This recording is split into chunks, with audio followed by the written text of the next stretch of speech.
Ny tena marina mikasika ny nositsika ao amin'ny canal de Mozambique misy 4 izy no ao no nomen'ny Nations Unies atsika ary nandidiny fitondrana frantsay tsy maintsy averiny amin'ny fitondrana malagasy.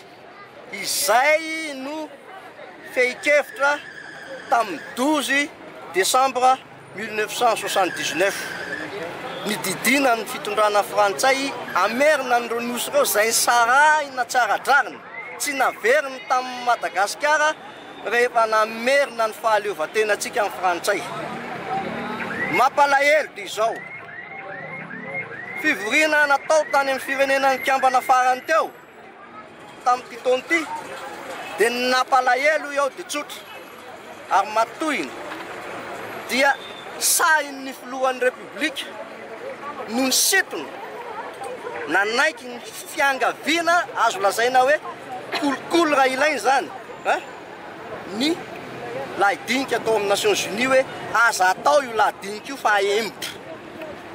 Ny Prime Ministre Manuel Valls no nifampiresaka tamin'ny ministry ny raharaham-bahinintsika ny amin'ny analana n'io lahadinika io tsy hodiniana atao amin'ny session Nations Unies farany teo io fa ahemotra.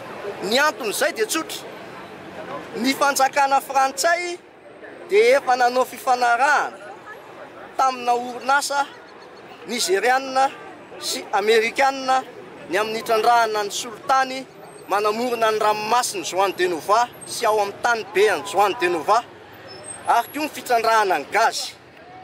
Noho izany dia nandraisany vola be sy toko tsy firohana ny fanomezan-dalana hitrandraka an'ireo zavatra ireo raha tsy zany ny fanjakana frantsay dia voadidin'ny fitsarana administratif frantsay tao La Réunion izay nanaovan'ny orinasa lehibe anankiroa ireo fitoriana amin'ny fanjakana frantsay fa tsy omen'ny fanjakana frantsay ny fitrandrahana nefa nomena ny fahazon-dalana fitsiriana.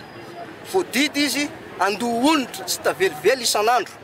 Noho izany dia may ny fanjakana frantsay nomeny ny fahazon-dalana hitrandraka an'ireo solika sy gazy ireo amin'ny masimbe canal de Mozambique ary dia izay ny antony ny sitomana an'io fehi-kevitra andiniana ny rarahany Nations Unies io, rarahan'ireo nosy ao amin'ny Nations Unies io. Misy ny homana ny famparahana mihitsy ve zany ny mpitondrantsika?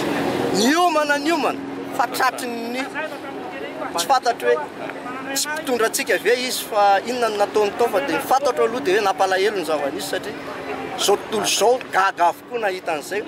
Ahoana zany inona ny alina misy anao?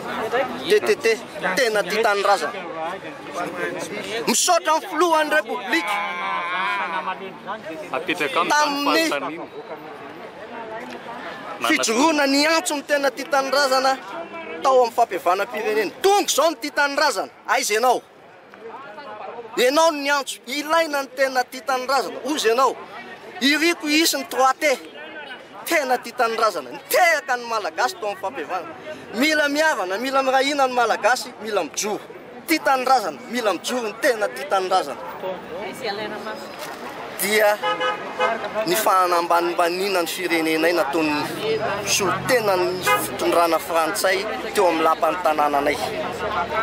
Taitra zahay nanaiky ny dinika hoentin'ny filohanay zay tany amin'ny sehatra iraisam-pirenena fa marary kosa ny fonay raha ny solotena ny fanjakana frantsay ny mijoro manambany hoe anay ireo nosy ireo efa mitrandraka ao zay.